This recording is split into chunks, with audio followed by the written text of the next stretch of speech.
সবাইকে সুস্বাগতম। যারা 29/11/2025 তারিখ এমসিকিউ পরীক্ষা যারা দেবেন তাদের জন্য আজকে লাইভে আসা। বিশেষ করে যে এমসিকিউ পড়া যেহেতু 7টা সাবজেক্ট পড়তে হয়, এই জন্য অনেক বিষয় জানতে হয়। তো সেটা হচ্ছে যে এখন এমসিকিউ পড়ার শর্টকাট যে নিয়মটা আছে সেটা আলোচনা করতেছি। সেটা হচ্ছে যে দেওয়ানি কাজের জন্য 8, এটা হচ্ছে এক ধারা হচ্ছে শিরোনাম, 2 এর সংজ্ঞা, 3 ক্লাসিফিকেশন, 6 8 ইতিহাস, 9 সাধারণ ইতিহাস, 10 রেজ সাবজুডিস, 11 রেজ জুডিকাটা, 12 অতিরিক্ত মোকদ্দমা, 15 ইতিহাস সম্পূর্ণ সর্বনিম্ন আদালত, 16 ধারায় বিষয়বস্তু যেখানে মামলা হবে সেখানে, 17 ধারায় বিষয়বস্তু 2খানে মামলা হবে যে কোনো একখানে, 18তে বিষয়বস্তু 2 ধারায় কোনোখানে মামলা হবে যে কোনো একখানে, 19 ক্ষতিপূরণ, 20 হচ্ছে অন্যান্য মোকদ্দমা, 21 হচ্ছে ইখতিয়ারের আপত্তি, 22 হচ্ছে স্থানান্তর, 23 হচ্ছে স্থানান্তরের আবেদন, 24 হচ্ছে স্থানান্তরের ক্ষমতা। এটা হচ্ছে মামলা। আর সূত্র হচ্ছে আর্জি আবিষ্কার দ্বন্দ্ব, এটা হলো জোর সংখ্যা, যেমন হচ্ছে 26 হচ্ছে আর্জি, 30 হচ্ছে আবিষ্কার, 32 হচ্ছে দ্বন্দ্ব। আর বিজয় সংখ্যা, বিদেশি বিদেশি একজন বিদেশি সাক্ষী, বিবাদী একজন বিদেশি সাক্ষী, 87 বিবাদী, 29 বিদেশি, 31 সাক্ষী, 33 রায় ও ডিগ্রি, 34 সুদ, 35 খরচ, 35 ক বা 35 এ ক্ষতিপূরণ, 37 ডিগ্রি দানকারী আদালত, 38 ডিগ্রি জারিকারী আদালত, 39 ডিগ্রি স্থানান্তর, 48 সময়সীমা, 50 প্রতিনিধি, 51 ক্ষমতা, 54 বাটোয়ারা, 55 আটক গ্রেপ্তার, 56 মহিলা, 57 খরপোশ, 58 মুক্তি, 59 অসুস্থ, 60 বিক্রয়, 61 কৃষিজাত, 62 বাসস্থানের সম্পত্তি, 63 ক্রয়কৃত সম্পত্তি, 64 সরকারি হস্তান্তর বাতিল, 74 কমিশন, 5টি ক্ষেত্রে কমিশন আদালত ত্যাগ করতে পারে। আর 79তে সরকারের বিরুদ্ধে মোকদ্দমা, 80তে নোটিশ, 86তে কূটনীতিকের বিরুদ্ধে মোকদ্দমা, 88তে ইন্টারপ্রেটার, 89 এডিআর, এটা 2012 সালে সম্পৃক্ত হয়েছে, 91 উৎপাদ, 99 দাতব্য, 95 অপর্যাপ্ত, 96 আপিল, আর 104 হচ্ছে আদেশ, 107 হচ্ছে ক্ষমতা, 113তে রেফারেন্স, 114 রিভিউ, 115 রিভিশন, 122 বিধি, 132 মহিলা, 133 ভিআইপি, 135 ক এমপি, 139 হলফনামা, 148 সময়সীমা, 151 সহজাত, 152 সংশোধন। আর আদেশ আছে 11টা, 1 আদেশের পক্ষ, 4 আদেশে আর্জি, 5 আদেশের সমন, 6 আদেশে প্লেডিংস, 7 আদেশে আর্জি, 8 আদেশে জবাব, আর 9 আদেশে হাজিরে, 11তে পক্ষদের, 10 হলো পক্ষদের পরীক্ষা করা, 11 আবিষ্কার, 12তে স্বীকৃতি, 13 হচ্ছে দলিল দাখিল বা আটক বা ফেরত, 14 বিচার্য বিষয়, 15তে হচ্ছে প্রথম শুনানিতে মামলা নিষ্পত্তি, 17তে মুলতবি, 18 সাক্ষী, 19 হলফনামা, 20 রায়, 21 রায় ও ডিগ্রি, 22 প্রতিনিধি, 23 হচ্ছে মোকদ্দমা প্রত্যাহার বা মীমাংসা, আর 35 হচ্ছে নেক্সট প্ল্যান, 33 নিঃস্ব, 35 ইন্টারপ্রেটার, 38 রায়ের পূর্বে গ্রেপ্তার ও 39 অস্থায়ী ও স্থায়ী নিষেধাজ্ঞা, 40 হচ্ছে রিসিভার, 41 মুলতবি, এটা হচ্ছে আগে ছিল 18 বার, আগে ছিল টোটাল 24 বার, এখন হচ্ছে 20 বার,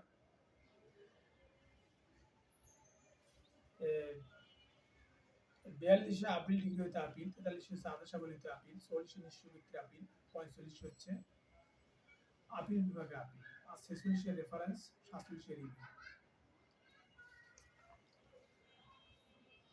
আর সুনির্দিষ্ট প্রতিকার আইন, এটা হচ্ছে 1 ধারা হচ্ছে শিরোনাম, 3 হচ্ছে ব্যাখ্যা, 5 যেভাবে সুনির্দিষ্ট প্রতিকার প্রদান করা হয়, এটা হচ্ছে দখল, গ্রহণ, অর্পণ, আদেশ, নিষেধ, ঘোষণা, রিসিভার, মানে 5টি ক্ষেত্রে। 6 ধারা হচ্ছে নিরোধক প্রতিকার, 7 ধারা হচ্ছে দণ্ডমূলক আইন কার্যকর করার জন্য সুনির্দিষ্ট আইন প্রদান করা না, 8 হচ্ছে নালিশ কর্তৃক স্থাপন দখল পুনরুদ্ধার, তারপর 9 ধারা হচ্ছে বেআইনিভাবে আটক, বেআইনিভাবে বেদখলকৃত ব্যক্তির দখল পুনরুদ্ধার, 10টা হচ্ছে অস্থাবর সম্পত্তি পুনরুদ্ধার, এটা হচ্ছে মালিক করতে পারবে, 11 ধারা হচ্ছে অস্থাবর সম্পত্তি পুনরুদ্ধার, এটা ট্রাস্টি, ক্ষেত্র হলো 4টি, আর 12 ধারা সুনির্দিষ্ট প্রতিকার মঞ্জুরির ক্ষেত্র 4টি, যে চুক্তিটি জিম্মার মাপকাঠি না থাকলে অপর্যাপ্ত বা অনিশ্চয়তা। 21 ধারা আছে নামঞ্জুরি ক্ষেত্রসমূহ 8টি, মঞ্জুরি ক্ষেত্রসমূহ 4টি 12 ধারা, আর 21 ধারা আছে নামঞ্জুরি ক্ষেত্রসমূহ 8টি, এটা হচ্ছে 21 ধারা। 13 ধারা আছে চুক্তির আংশিক কাজের সম্পাদন, 14 আছে চুক্তির অংশবিশেষ সুনির্দিষ্টভাবে সম্পাদন যেখানে অসংগঠিত অংশ হচ্ছে ছোট, 15 ধারা হচ্ছে চুক্তির অসংগঠিত অংশ বড়, 16 ধারা হচ্ছে চুক্তির অংশবিশেষ স্বতন্ত্র হলে, 17 ধারা হচ্ছে 14, 15, 16 ব্যতীত চুক্তি সম্পাদন সম্ভব নয়, 18 ধারা আছে স্টেবল এবং 115 ধারা আছে স্টেবল, আর 19 ধারা আছে ক্ষতিপূরণ এবং দেওয়ানি কাজের 19 ধারা ক্ষতিপূরণ আছে। 22 ধারা আছে সুনির্দিষ্ট প্রতিকার আইন, সুনির্দিষ্ট প্রতিকার আইন যে প্রতিকার প্রদান করা যায়। আর 23 ধারা আছে যে সকল ব্যক্তি সুনির্দিষ্ট প্রতিকার পাইতে পারে। 24 ধারা আছে চুক্তি সুনির্দিষ্ট কাজের সম্পাদন 4 জন ব্যক্তির পক্ষে করা যায় না। 25 ধারা আছে বিক্রয় ব্যয় যারা প্রধান চুক্তির ক্ষেত্রে 3টে ক্ষেত্র আছে। 28 ধারা যে সকল ব্যক্তি সুনির্দিষ্ট প্রতিকার পেতে পারে না। আর 29 ধারা আছে সুনির্দিষ্ট কাজের সম্পাদন নতুন করে মোকদ্দমা করা যায় না। 31 ধারা দলিল সংশোধন। আর 25 ধারা আছে চুক্তি বাতিল 3টি ক্ষেত্রে চুক্তি বাতিল করা যায়, এটা আছে 35 ধারা। আর দলিল বাতিল করা যায় 3টি ক্ষেত্রে, এটা আছে হলো 31 ধারা। তাহলে 31 ধারা দলিল বাতিল, 35 ধারা চুক্তি বাতিল, 39 ধারা দলিল বাতিল 3টি ক্ষেত্রে, 40 ধারা আংশিক দলিল বাতিল, 41 দলিল 41 ধারা দলিল নাকচের জন্য ক্ষতিপূরণ আদায় করা যায়, ক্ষতিপূরণ দিতে পারে আদালত। 42 ধারা আছে ভাষামূলক প্রতিকার দুটি, এটা হচ্ছে পদবী এবং সম্পত্তি সম্পর্ক অধিকার সম্পর্কে। আর 37 ধারা আছে বিকল্প প্রার্থনা, 34 ধারা আছে সংসদ চুক্তি সুনির্দিষ্ট কাজের সম্পাদন। আর 43 ধারা আছে ঘোষণামূলক ডিগ্রি ফলাফল। 44 ধারা আছে রিসিভার নিয়োগ দুটি ক্ষেত্রে, ডিগ্রি জারি ও সম্পত্তি সংরক্ষণ। আর 52 ধারা আছে নিরোধক প্রতিকার দুটি ক্ষেত্রে, অস্থায়ী ও চিরস্থায়ী নিষেধাজ্ঞা। 53 ধারা আছে স্থায়ী অস্থায়ী নিষেধাজ্ঞা। 14 ধারা আছে চিরস্থায়ী নিষেধাজ্ঞা 5টি ক্ষেত্রে। আর 55 ধারা আছে আদেশমূলক ও বাধ্যতামূলক নিষেধাজ্ঞা। 56 ধারা আছে আদালত আদেশ দিতে অস্বীকৃতি জানাতে পারে 11টি ক্ষেত্রে। আর 17 ধারা আছে নীতিগত চুক্তির ক্ষেত্রে নিষেধাজ্ঞা। সুনির্দিষ্ট প্রতিকার আইন 1877, এটা হলো ধারা আছে 17টা। এই 17 ধারাটা মনে রাখার সহজ পদ্ধতি হচ্ছে যে এক ধারা শিরোনাম 2 ব্যাখ্যা 5 যেভাবে সুনির্দিষ্ট প্রদান করা হয়। 6 ধারা নিরোধক প্রতিকার, 7 ধারা দণ্ডমূলক আইন কার্যকর করার জন্য সুনির্দিষ্ট আইন প্রদান করে না। 8 ধারা নালিশ কর্তৃক স্থাপন দখল পুনরুদ্ধার। 9 ধারা হচ্ছে বেআইনিভাবে দখলকৃত ব্যক্তি দখল পুনরুদ্ধার। 10 ধারা আছে অস্থাবর সম্পত্তি মালিক, অস্থাবর সম্পত্তি দখল পুনরুদ্ধার মালিক। আর 11 ধারা আছে অস্থাবর সম্পত্তি দখল পুনরুদ্ধার ট্রাস্টি।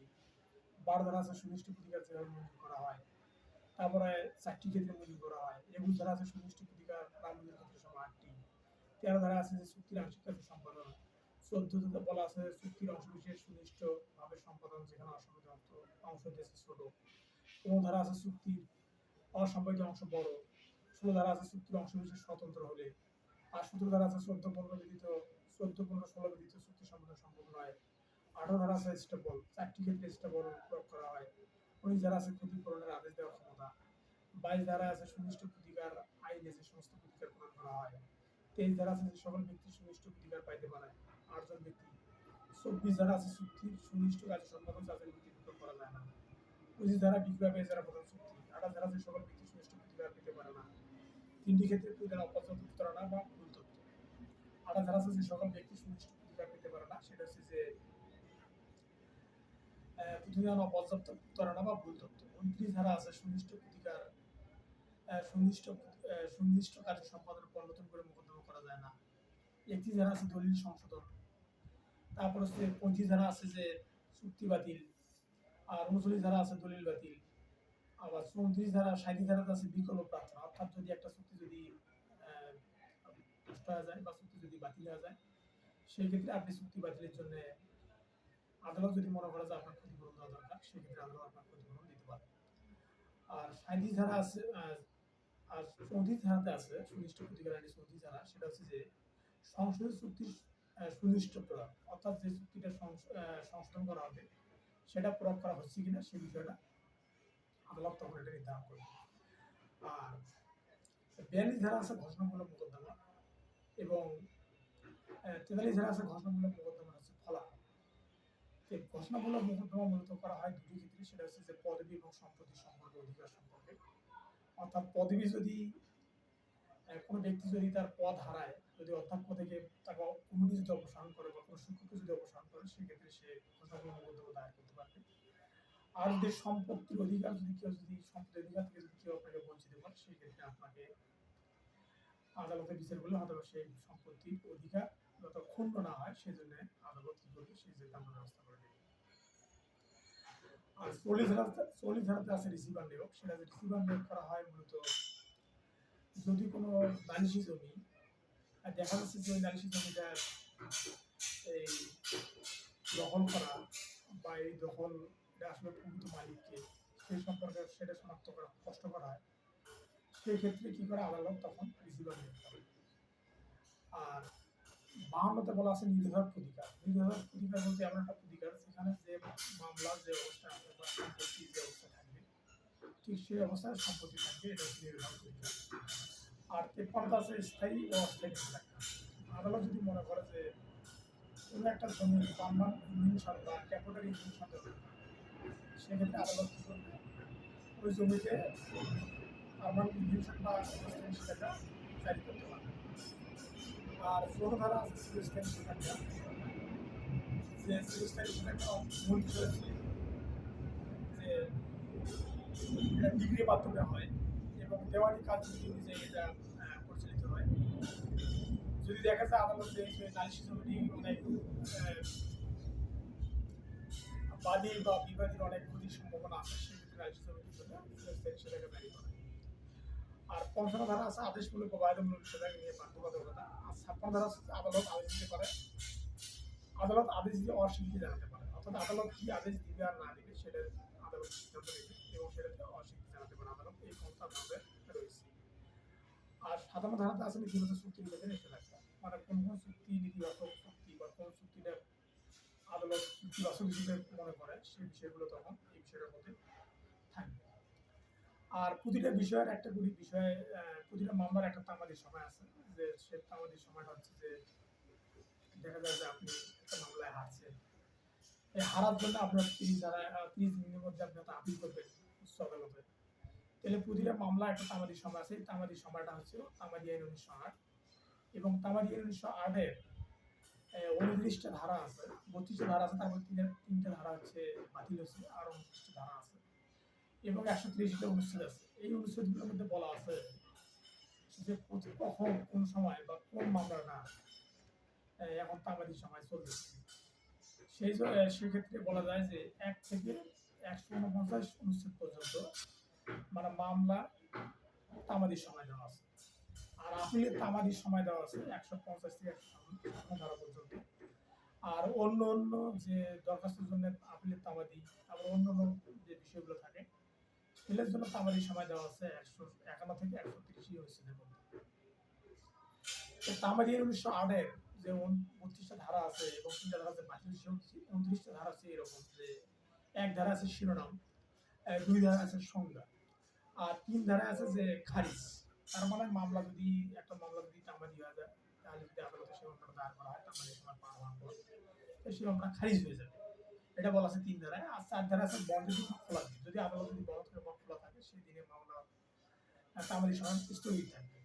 আর 5 ধারা আছে বিলম্ব মওকুফ, যেটাকে বলা হয় যে আপনি অসুস্থ ছিলেন এই জন্য মামলাটা আপিল করতে পারেন নাই, সে আপিলের জন্য সুযোগ দিবে, এটা হচ্ছে 5 ধারা অনুযায়ী।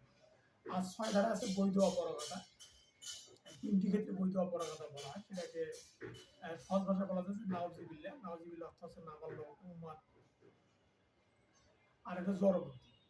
এটাকে সংক্ষিপ্ত মনে রাখার জন্য হলো পরিস্থিতি হচ্ছে নাউজিবিল্লাহ। হ্যাঁ। আর 7 ধারাতে আছে হচ্ছে বৈধ অপরাগতা ব্যক্তির প্রতিনিধি। আর 8 ধারা আছে বিশেষ ব্যতিক্রম। আর 9 ধারা আছে সময়ের অবিরাম চলা। অর্থাৎ আর বিশেষ ব্যতিক্রম দুটো ক্ষেত্রে প্রয়োগ করা হয়, সেটা হচ্ছে যে যদি নাবালক যদি অবসান হয়ে যায়, নাবালকের যদি সময়কাল অর্থাৎ নাবালক থেকে সে যদি বয়বৃদ্ধ হয় অর্থাৎ সাবালক হয়, তাহলে তার তামাদি সময় একটা নির্দিষ্ট টাইম আছে 3 বছর মামলার প্রেক্ষিতে, সেই 3 বছর পর সে মামলা করতে পারবে। এটা হলো বিশেষ ব্যতিক্রমের মধ্যে পড়ছে। আর একটা বিশেষ ব্যতিক্রম আছে, সেটা হচ্ছে যে চুক্তি প্রবলের মামলা। চুক্তির উপর কোনো মামলা, অর্থাৎ আপনি চুক্তি করিয়ে পাগল হয়ে গেছেন, তারপরেও কিন্তু এই চুক্তিটা বলবৎ হবে বা চুক্তিটা বলবৎ করা যাবে। এটা একটা বিষয়। আর ৯ ধারা হচ্ছে সময়ের অবিরাম চলন। যদি একটা মামলা শুরু হলো, হওয়ার পর দেখা গেল যে আপনি পাগল হয়ে গেছেন বা উন্মাদ হয়ে গেছেন, বা আপনি যেটাকে বলে যে অক্ষম ব্যক্তি হয়ে গেছেন, যত কিছুই হন সমস্যা নাই, কিন্তু সেক্ষেত্রে মামলা পরিচালিত হবে। সেটা হচ্ছে আমাদের আইনের ৯ ধারা অনুযায়ী। আর ১০ ধারাটা বলা আছে যে প্রতিনিধির বিরুদ্ধে মোকদ্দমা, অর্থাৎ যদি নাবালকের কোনো প্রতিনিধি থাকে তার বিরুদ্ধে মোকদ্দমা করা যাবে। আর ১১ ধারায় বলা আছে যে বৈদেশিক চুক্তির উপর মামলা। তার মানে ইন্ডিয়ার সাথে আপনি একটা চুক্তি করছেন, একটা ব্যবসা বাণিজ্যের চুক্তি করছেন। এখন যদি সেই ব্যবসায়ী যদি আপনাকে ঠিক মতো মাল না দেন, তাহলে আপনি মামলা করতে পারবেন। সেটা হচ্ছে ১১ ধারা। আর ১২ ধারায় বলা আছে যে বাদ যাবে, মানে ৪টি ক্ষেত্রে বাদ যায়, অর্থাৎ নকল পাওয়ার সময়টা বাদ যায়, রায়ের নকল পাইতে সময় বাদ যাবে। তারপর হচ্ছে যে মানে করণিক ভুল, যেটা এই সময়টা বাদ যাবে। মানে এইরকম ৪টে ভুলের বিষয়ে আলোকপাত করা আছে। আর ১৪ ধারায় বলা আছে যে ১৩ ধারায় বলা আছে, ১৩ ধারায় যে বিষয়টা বলা আছে সেটা হচ্ছে যে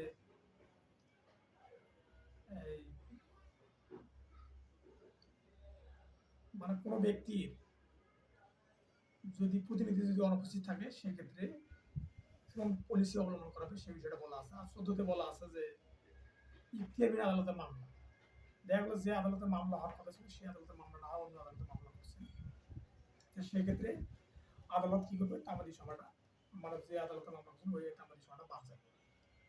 আর কোন ধারাতে বলা আছে যে কার্যধারা স্থগিত থাকাকালীন সময়, অর্থাৎ যদি কোনো মামলা কার্যধারা স্থগিত থাকে, দেখা গেল যে কোনো জরুরি অবস্থা বা জারি বা কার্ফিউ জারি হয়েছে, সেক্ষেত্রে কি হবে, আদালত যদি বন্ধ থাকে তাহলে মামলাটা তামাদি সময় স্থগিত থাকবে। আর ১৬ ধারা বলা আছে যে ডিগ্রি জারি সময়টা, মানে ডিগ্রি জারি পাইতে যে সময়টা ব্যয় হবে এই সময়টা তামাদি গণনা থেকে বাদ যাবে। আর ১৭ ধারা বলা আছে যে মৃত্যু ব্যক্তির ফলাফল, মানে এখানে সংক্ষিপ্তভাবে বলতে হচ্ছে মৃত্যু প্রতারণার স্বীকৃতি স্বরূপ। তার মানে মৃত্যুর ফলাফল, অর্থাৎ কোনো ব্যক্তি যদি মারা যায় তার বৈধ প্রতিনিধি ৯০ দিনের মধ্যে সে প্রতিনিধি মামলার বাদী হতে পারবে, সেটা বাদী ও বিবাদী যেই হোক সে হতে পারবে। তারপর ১৮ ধারাতে বলা আছে, ১৮ ধারা বলা আছে যে প্রতারণা, যদি দেখা যাচ্ছে যে একটা চুক্তি করছেন বা কোনো জমি একটা খরিদ করছেন, সেক্ষেত্রে আপনার সঙ্গে প্রতারণা করা হয়েছে, সেক্ষেত্রে আপনি কি করতে পারবেন, প্রতারণার সময়গুলো যেদিন আপনি জানতে পারবেন সেদিন এই প্রতারণার সম্পর্কে আপনি মামলা করতে পারবেন। আর ১৯ ধারাতে বলা আছে স্বীকৃতি, অর্থাৎ একটা বিষয়ে আপনাকে জমি সাব কোল্লাকে যেটা বলে সাব কোল্লা করছে বা স্বীকৃতি দিচ্ছে যে জমিটা বিক্রি করবে, কিন্তু পরে সে জমিটা আর বিক্রি করতেছে না, সেক্ষেত্রে আপনি ১৯ ধারায় মামলা করতে পারবেন। আর ২০ ধারা বলা আছে সুদ প্রদানের ফলাফল, যদি দেখা যাচ্ছে যে একটা অর্থ ডিগ্রি যে বিষয়টা বলা হয়, যে অর্থ ডিগ্রি যদি কোনো বিষয় থাকে অর্থ সংক্রান্ত, তাহলে ওই অর্থ সংক্রান্ত মামলায় মানে ব্যাংক যে হারে সুদ প্রদান মানে সুদ নেয়, ঠিক সেই হারে আপনাকে আদালত কি করবে, সুদ প্রদান করবে। এটা হলো সুদ প্রদানের ফলাফল। আর ২১ ধারাতে বলা আছে যে অক্ষম ব্যক্তির প্রতিনিধি, তার মানে যদি অর্থ সংক্রান্ত কোনো মামলা হয় এবং যদি আপনি যদি অসুস্থ হয়ে যান বা অক্ষম হয়ে যান, তাহলে আপনার পক্ষে যে প্রতিনিধি থাকে সেই প্রতিনিধি সে অর্থ পরিশোধ করতে বাধ্য থাকবে যদি আপনি মামলা করেন। আর ২২ ধারাতে বলা আছে যে স্থলাভিষিক্ত, অর্থাৎ একজন বাদী না ৩-৪ জন বাদী, সে ৩-৪ জন বাদীর মধ্যে একজন বলছে যে আমি আর এই মামলা পরিচালনা করতে পারবো না, এই জন্য তার ছোট ভাইকে অথবা ম্যানেজারকে, যদি কোম্পানি হয় সেক্ষেত্রে ম্যানেজারকে দায়িত্ব অর্পণ করতে পারে। আর ২৪ ধারাতে বলা আছে যে বিশেষ ক্ষতির কারণ, দেখা গেলো বিশেষ ক্ষতির কারণ বলতে এরকম বোঝায় যে আপনার হচ্ছে আপনার বাড়ির পাশে একটা পুকুর বা দিঘি খনন করতেছে, এখন দিঘি খনন করে এমন ভাবে খনন করতেছে যে আপনার বাড়ি ভেঙে যাওয়ার সম্ভাবনা আছে, তাহলে আপনার বাড়ি যেদিন ভাঙবে সেদিন আপনি মামলা করতে পারবেন, মানে বিশেষ ক্ষতি না হলে মামলা করা যাবে না। আর ২৫ ধারাতে বলা আছে দলিলের উল্লিখিত সময়ের গণনা, অর্থাৎ গ্যাগোরিয়ান বর্ষপঞ্জি অনুযায়ী দলিলের উল্লিখিত সময়ের গণনা করা হবে, এটা বলা আছে ২৫ ধারা অনুযায়ী। আর ২৬ ধারাতে বলা আছে সুখ অধিকার মূলত ৪টি বিষয়ে প্রদান করা হয়, যেমন ধরেন যে আপনি আলো বাতাস পানি চলাচল করার রাস্তা, আপনি বছর পর বছর এটা উপভোগ করতেছেন, তার মানে 40 বছর পার হয়ে গেছে। সেক্ষেত্রে আপনি কি বা 20 বছর পার হয়ে গেছে, সেক্ষেত্রে আপনি যদি ওই জমিটার মালিক না, যে রাস্তা দিয়ে আপনি হাঁটা চলাচল করেন, তারপর আপনি কি করতে পারেন, 20 বছর পরে মামলা দায়ের করতে পারেন, মানে সুগধিকার অর্জন। অর্থাৎ সুগধিকার বিষয়টা এমন একটা বিষয় যে মনে করেন যে আপনি আলো বাতাস 20 বছর অধিক সময় ধরে আপনি উপভোগ করতেছেন, কিন্তু যে জমির মালিক সে করছে কি, তা আপনার বাড়ির বিল্ডিং এর পাশে আরেকটা বিল্ডিং বানাচ্ছে যাতে আপনার আলো বাতাস আর না ঢুকতে পারে, সেক্ষেত্রে আপনি মামলা করতে পারবেন। এটা হচ্ছে 26 ধারা অনুযায়ী। আর 27 ধারাতে বলা আছে পার্শ্ববর্তী এলাকা বা পার্শ্ববর্তী উত্তরাধিকারী। পার্শ্ববর্তী উত্তরাধিকারী বলতে বুঝে এইরকম যে আপনি 19 বছর থেকে একটানা আলো বাতাস উপভোগ করে আসতেছেন আপনার রুমে, কিন্তু পার্শ্ববর্তী এক লোক বিল্ডিং বানাচ্ছে, এখন ওই বিল্ডিং বানাচ্ছে, এখন আপনি চিন্তা করতেছেন যে যেহেতু 20 বছর পরে যদি আমি উপভোগ করি, 20 বছর পরে আমি মামলা করতে পারবো। কিন্তু 20 বছরের মধ্যে তার আর একজন প্রতিনিধি, অর্থাৎ যে লোকের জমি আপনি উপভোগ করছেন 20 বছর আলো বাতাস বা চলাচলের রাস্তা, সেই লোক মারা গেছে, তার সন্তানকে দান করছে 20 বছর আগে, অর্থাৎ 19 বছর বয়সে এটা হচ্ছে, তাহলে আপনি সেক্ষেত্রে কিন্তু এটা আর করতে পারবেন না। অর্থাৎ যে কোনো বাদী বা বিবাদী যদি আপনি আলো বাতাস চলার পর যদি উপভোগ করতে চান, তাহলে অবশ্যই সেই মালিক, যে মালিক থাকবে ওই জমির, সেই মালিকের আন্ডারে অথবা সেই মালিকের আওতাভুক্ত কমপক্ষে 20 বছর এটা উপভোগ করতে হবে, তাহলে আপনি সেক্ষেত্রে মামলা করতে পারবেন। আর 28 ধারা বলা আছে বিলুপ্তি, অর্থাৎ যদি আপনি দেখা যাচ্ছে যে 28 বছর, মানে 28 ধারায় বলা আছে যে 20 বছর উপভোগ করার পর আপনি যদি কোনো খোঁজ খবর না নেন, তাহলে দেখা যাচ্ছে আপনার মালিকানা বিলুপ্ত হয়ে যাবে। এটা বলা আছে 12 বছর। তো দেখা গেল একটা জমির 12 বছর আপনি কোনো খোঁজ খবর নেন না, এখন 12 বছর কোনো খোঁজ খবর না নেওয়ার কারণে কি হয়েছে, ওই জমির মালিকানা বিলুপ্ত হয়ে গেছে। এটা হলো আমাদের আইন 1928 ধারা অনুযায়ী, মানে আপনার মালিকানা কি বিলুপ্ত হয়ে যাবে। অর্থাৎ অবশ্যই আপনাকে 12 বছর মধ্যে খোঁজ নিতে হবে, অথবা যদি ওই কোনো জমি যদি বেদখল হয়ে যায়, সেক্ষেত্রে আপনাকে অবশ্যই নালিশি মামলা দায়ের করতে হবে। এটা হচ্ছে তামাদি আইন। কিন্তু বাংলাদেশ বার কাউন্সিল যেটা বিষয়টা আছে, সেটা হচ্ছে যে তার এর হলো 46টা আছে আদেশ, মানে আদেশ অর্ডার বলা হয় এটাকে। এটা বার কাউন্সিল লিগ্যাল ড্রাফট ইন্ডিয়ান বার কাউন্সিল অর্ডার 1972। এটা মনে রাখার সহজ বুদ্ধি হচ্ছে যে 1 অনুচ্ছেদ আছে শিরোনাম, 2 আছে সংজ্ঞা, আর 3 নম্বর আছে অধিকার, 4 নম্বর আছে মেয়াদ, আর 5 নম্বর আছে গড়, অর্থাৎ 5 আদেশে, আর 6 আদেশে আছে সভাপতি, আর 6 এতে আছে সেক্রেটারি, আর 8 আদেশে আছে নির্বাচন, 10 আছে কার্যক্রম, 11তে কমিটি, 12তে শূন্যতা, 13তে তহবিল, 19 জজ কোর্ট, 21 হাইকোর্ট, 22 সাদা, 23 জ্যেষ্ঠতা, 25 হাইকোর্ট, 26 শুনানি, 27 যোগ্যতা, 28 মহিলা, 31 স্থগিত, 32 শাস্তি, 33 ট্রাইব্যুনাল, 34 অভিযোগ, 36 আপিল, 39 বার অ্যাসোসিয়েশন, 40 বিধি, 41 টাউন। অর্থাৎ Bangladesh bar council legal practitioner bar council order and rules 1972-এর 46টা অনুচ্ছেদ আছে, এবং the canons of professional conduct and etiquette, এটা 4টা অধ্যায় আছে, এবং এই 4টা অধ্যায় 42টা বিধি আছে, যে একজন আইনজীবী হিসেবে আইনজীবীর প্রতি দায়িত্ব কর্তব্য, এবং আইনজীবী প্রতি আদালতের দায়িত্ব কর্তব্য, আইনজীবী হিসেবে মক্কেলের প্রতি দায়িত্ব কর্তব্য, এবং আইনজীবী প্রতি জনগণের সাথে তার কি দায়িত্ব কর্তব্য আছে, এই বিষয়গুলো এখানে উল্লেখ করা আছে। তারপরে যেটা রুলস, দি বাংলাদেশ লিগ্যাল প্র্যাকটিশনার রুলস, ওই রুলসের মধ্যে 101টা বিধি আছে। সেই বিধিটা মনে রাখার একটা সহজ পদ্ধতি আছে, সেটা হচ্ছে যে প্রাণী সবচেয়ে কম তাই ব্যবহার, এই সূত্রটার মধ্যেই মূলত এই বিষয়টা রয়েছে। আর সাক্ষ্য আইন 1872, যে সাক্ষ্য আইন হচ্ছে যে কোনো আইনের একটা মূল বিষয়, কারণ আপনি যদি ভিকটিম হন বা আপনি যদি কোনো ক্ষতিগ্রস্ত হন, তাহলে আপনাকে প্রমাণ করতে হবে যে আপনি ক্ষতিগ্রস্ত। সেই ক্ষেত্রে সাক্ষ্য আইনের নিয়ম অনুযায়ী আপনাকে প্রমাণ করতে হবে যে আপনি ক্ষতিগ্রস্ত, যার জন্য আপনি এটা প্রতিকার পাওয়ার অধিকার আপনার আছে। সাক্ষ্য আইনে আছে 167টা ধারা, 1 থেকে 67 ধারা।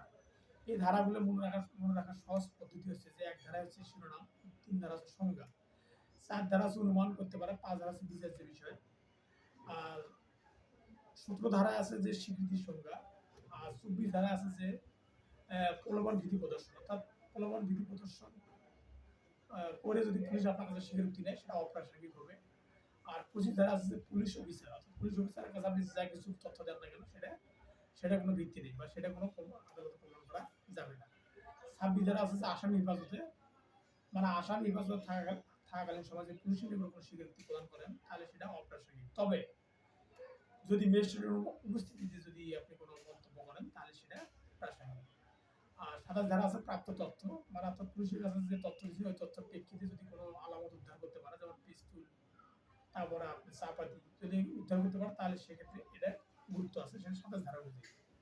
28 ধারা আছে অপসারণ, তার মানে আপনাকে অপসারণ অর্থাৎ আপনি যে তথ্য দিচ্ছেন সেই তথ্যগুলো সবকিছু একখানা করে যেগুলো অপসারণ করা দরকার বা যেগুলো বাদ দেওয়া দরকার সেগুলো বাদ দেওয়ার পর যেটা থাকে সেটা কিন্তু যুক্তিসঙ্গত হবে। আর 29 ধারা আছে গোপনীয়তার অজুহাত, মানে আপনাকে গোপন রাখার প্রতিশ্রুতি দিয়ে আপনার কাছে সঠিক তথ্যটা বের করে নিল, সেক্ষেত্রে কিন্তু আদালতে এটা গ্রহণযোগ্য। আর 30 ধারা আছে হচ্ছে 30 ধারা না 31 ধারাতে আছে 32 ধারা আছে মৃত বা নিখোঁজ ব্যক্তি, 33 ধারা আছে সততা, 40 ধারা আছে দ্বিতীয় মামলায়, 31 ধারা আছে প্রবল, 35 ধারা আছে দ্বিতীয় অভিযোগ, আর 47 ধারা আছে হস্তান্তর, আর 52 আছে দেওয়ানি মামলা, আর 53 হলো ফৌজদারি মামলা, 54 ধারা আছে চরিত্র, আর 55 আছে ক্ষতিপূরণ, আর 56 ধারা আছে জুডিশিয়াল নোটিশ। মানে কোনগুলো আদালতে জানবে এবং কোনগুলো আদালত জানবে না সেই বিষয়গুলো বলা আছে 56 থেকে 57 ধারা, যেটাকে বলা হয় জুডিশিয়াল নোটিশ। 58 ধারাতে বলা আছে স্বীকৃতি বিষয়, 59 বলা আছে ঘটনা প্রমাণ, 60 বলা আছে প্রত্যক্ষ, অর্থাৎ যে কোনো বিষয় অবশ্যই প্রত্যক্ষ হতে হবে, এটা বলা আছে 60 ধারা। 61 ধারা আছে দলিলের সংজ্ঞা, মানে দলিল দিয়ে ভবিষ্যৎ প্রমাণ করা যায়। আর 62 ধারা আছে প্রাথমিক সাক্ষ্য, 63 ধারা আছে মাধ্যমিক সাক্ষ্য, 64 ধারা আছে দলিল প্রমাণ দুই ভাবে হতে পারে, আর 65 ধারা আছে মাধ্যমিক সাক্ষ্য দেওয়া যায়, 74 ধারা আছে সরকারি দলিল, 75 ধারা আছে বেসরকারি দলিলের সংজ্ঞা, আর 76 ধারা আছে যে প্রত্যায়িত অনুলিপি, 77 ধারা আছে প্রত্যায়িত অনুলিপি উপস্থাপন, আর 85 ধারা আছে আমুক্তারনামা, আর 90 ধারা আছে 30 বছর, আর 93 ধারা আছে দায়িত্ববোধক। অর্থাৎ দলিলের বিষয়বস্তু যদি অজর অল্প অবস্থা থাকে বা যেটাকে বোঝা খুব কষ্টকর সেটা দায়িত্ববোধক বলা হয়, এটা 93 ধারাতে বলা আছে। আর 99 ধারা আছে দলিলের সত্যাবলী, অর্থাৎ একটা দলিলে কি কি বিষয় থাকবে সেগুলো বলা আছে সাক্ষ্য আইনের 99 ধারায়। আর 100 ধারাতে বলা আছে সংরক্ষণ, অর্থাৎ কোন কোন বিষয়গুলো দলিলে সংরক্ষিত হবে এবং কোন কোন বিষয়গুলো বাদ যাবে সেই বিষয়টা বলা আছে 100 ধারাতে। 101 আছে প্রমাণের দায়িত্ব, 102 আছে যে নির্দিষ্ট ঘটনা প্রমাণের দায়িত্ব, 103 আছে যে কোন ঘটনাগুলো প্রমাণ করা যাবে, 105 আছে ব্যতিক্রম, মানে অর্থাৎ দণ্ডবিধির কিছু নিয়ম আছে, অর্থাৎ দণ্ডবিধি 76 ধারা থেকে 106 ধারার মধ্যে কিছু ব্যতিক্রম আছে, এই ব্যতিক্রমগুলো সাক্ষ্য আইনে 105 ধারা অনুযায়ী প্রমাণ করতে হবে। 106 ধারা আছে অবগতি, যদি কোনো ব্যক্তির আন্ডারে যদি কোনো বিষয় অবগত থাকে তো সেটা কিভাবে প্রমাণ করতে হবে সেই বিষয়টা বলা আছে 106 ধারাতে। 106 ধারাতে এই বিষয়টা বলা আছে। আর 107 ধারাতে বলা আছে 30 বছর, যদি একটা জায়গায় 30 বছর যদি কোনো বিষয় বা দলিল যদি একটা থাকে সেই বিষয়টা আলো ধরে নেবে যে এই দলিলটা সঠিক, সেটা বলা আছে 107 ধারাতে। আর 108 ধারাতে বলা আছে 7 বছর, মানে 7 বছর একটা লোকের আপনি খোঁজ পাচ্ছেন না, এখন মনে করছেন যে এই লোকটা মারা গেছে, তাহলে আপনাকে প্রমাণ করতে আদালতে যে এই লোকটা মারা গেছে অথবা এই লোকটা জীবিত আছে। 111 আছে লেনদেন, মানে অর্থাৎ ব্যবসায়িক ক্ষেত্রে যে লেনদেনটা হয় এই লেনদেনটার যে রেজিস্টার খাতা থাকে সেই খাতাটা আদালত মনে করতে পারে যে এটা লেনদেনটা সঠিক। 112 ধারাতে বলা আছে বিবাহ চূড়ান্ত প্রমাণ, অর্থাৎ যদি আপনি কাউকে ছাড়ি দেন বা যদি আপনার সন্তান থাকে তো সন্তানে প্রমাণ করবে যে বিবাহটা আপনার হয়েছে। 114 ধারাতে বলা আছে যে আদালত, 114 বি ধারাতে বলা আছে যে গুরুত্বপূর্ণ প্রমাণ ছাড়া মানে দুষ্কর্মের সহযোগী সাক্ষী অযোগ্য, তার মানে যদি কোনো বিষয়ে প্রমাণ করতে চান তাহলে অবশ্যই আপনাকে কি করতে হবে উপরে উপর সেগুলো প্রমাণ করতে হবে, সেটা বলা আছে 114 ধারাতে। আর 115 ধারাতে বলা আছে যে যদি আগে বলছিলাম যে সুষ্ঠু প্রতিকার আইনের 19 ধারাতে বলা আছে ক্ষতিপূরণ, এবং 18 ধারাতে বলা আছে স্টেবল সম্পর্কে, ঠিক একই বিষয়টা সাক্ষ্য আইনের 115 ধারাতে এই বিষয়টা বলা আছে যে স্টেবল সম্পর্কে। আর 116 ধারাতে বলা আছে যে স্থাবর সম্পত্তি বা ভাড়াটিয়া, তার মানে ভাড়াটিয়া যদি ভাড়াটিয়া কখনো মালিকানা দাবি করতে পারবে না, সেটা বলা আছে 116 ধারাতে। আর 117 ধারাতে বলা আছে যে অস্থাবর সম্পত্তি চেক, তার মানে চেক ডিসঅনার মামলা যেটা বলা হয় এনআই অ্যাক্ট যেটা বলা হয়, এই এনআই অ্যাক্টের বিষয়টা প্রমাণ করতে হবে, সেটা হচ্ছে যে সাক্ষ্য আইনের 117 ধারা অনুযায়ী।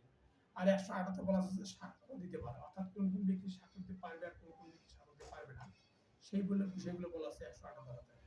আর 119 ধারাতে বলা আছে 119 ধারাতে বলা আছে ভুয়া ব্যক্তি সাক্ষী, তার মানে 119 ধারা অনুযায়ী সাক্ষ্য আইনের 119 ধারা অনুযায়ী ভুয়া ব্যক্তি কিভাবে সাক্ষী দিবে বা কি রকম সাক্ষী হবে সেটা বলা আছে 119 ধারা। 20 ধারাতে বলা আছে স্বামী স্ত্রী যোগ্য সাক্ষী।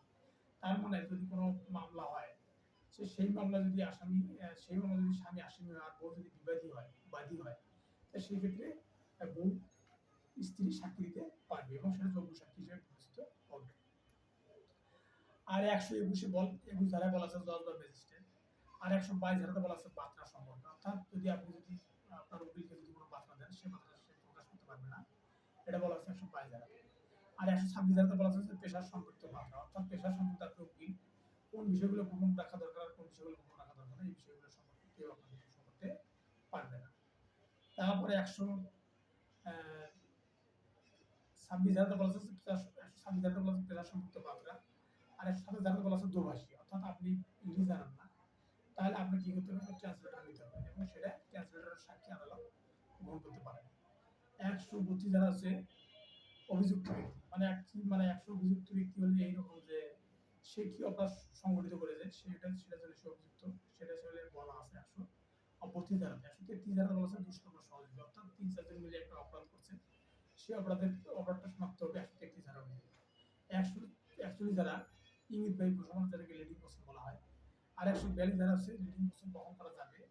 আর 143 ধারা বলা আছে যে লিডিং কোশ্চেন বহন করা যাবে না। 145 ধারা বলা আছে জেরা করা যাবে। 149 ধারা বলা আছে যে যুক্তি সঙ্গত জেরা করা যাবে।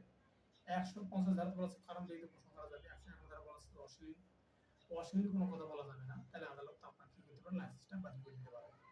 112 বলা আছে যে অপমান, মানে কোন বিষয়গুলো অপমান এবং কোন শব্দগুলো অপমানজনক হয় সেটা বলা আছে 152 ধারা।